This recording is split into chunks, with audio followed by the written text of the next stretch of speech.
कभी इधर जा रहा है कभी उधर जा रहा है, तुम्हारा ऋषि को कुछ परेशानी हो। तो कथा कहती है, कथा के बीच में से बिना कारण से उठ करके बार बार जाता है, इधर जाता है उधर जाता है, तो उसे फिर महाराज भयंकर पिशाच बनना पड़ता है। तो आज पिशाच जो है वो अपनी नीति के कारण वैसे कर रहा है।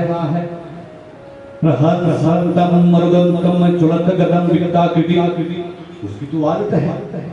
तो महाराज अब चंद्रा ने क्या किया, महाराज रस्सियों से बांध करके उसे शिव पुराण की कथा का रसपान करवाया।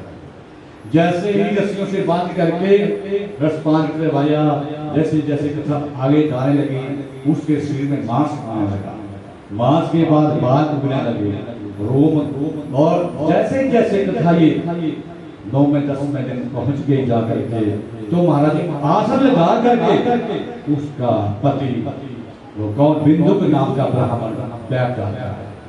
और महाराज आज इस पावन कथा से वो तर जाता है और शिव पार्वती के साथ अब वो भी महाराज शिव धाम में जाता है।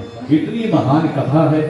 इस कथा के बीच में बिना कारण से किसी को भी नहीं पूछना चाहिए और इस कथा के बीच में विघ्न भी नहीं डालना चाहिए। बोले बाकी बिहारी लाल की।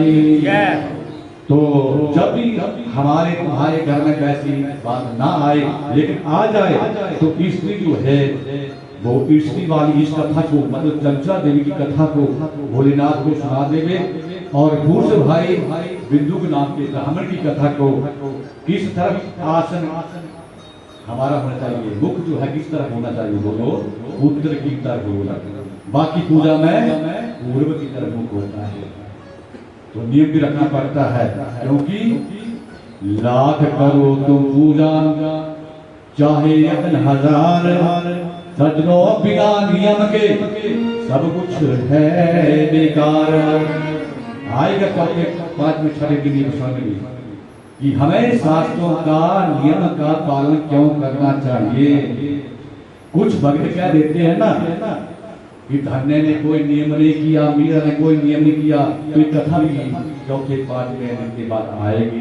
इसको दूर कि किन भक्तों को नियम का पालन करना चाहिए और किन भक्तों को नियम का पालन नहीं करना चाहिए।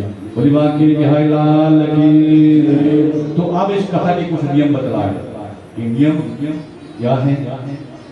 तो सूर्य जी कहते हैं कि सबसे पहले इस कथा के बारे में जगह जगह खूब प्रचार कर दो कि हमारे घर में इतने दिनों तक शिव महापुराण की कथा होने जा रही है।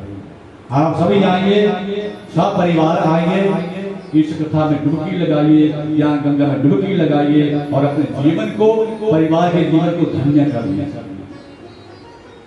इस पंडाल की जो जगह है, गाय के गोबर से इसका लेपन करें, इसका खूब श्रृंगार करें, जैसे आपने किया है, माताओं बहनों ने भाइयों ने किया है, अच्छा श्रृंगार करें।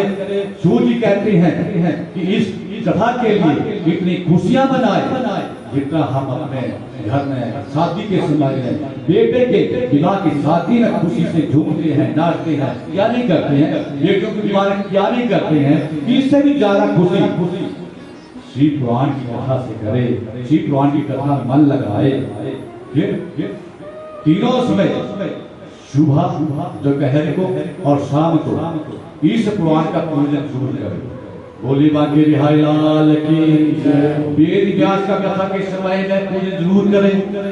जितने भी ब्राह्मण हैं, बुलाए हैं, उनका पूजन करें। संगीत कलाकारों के लिए भी मान सम्मान दें, उनको माथे पर तिलक लगाए। तो ऐसा नियम वेद व्यास के लिए लिखा है कि वैसे तो अनेक गुरु होते हैं, जन्म से लेकर के जन्म के कारण जो हमें जन्म देते हैं माता पिता, पहले दूसरे गुरु, उसके बाद शिक्षा गुरु, फिर सदगुरु कहीं मिलते हैं, बड़ी कृपा से।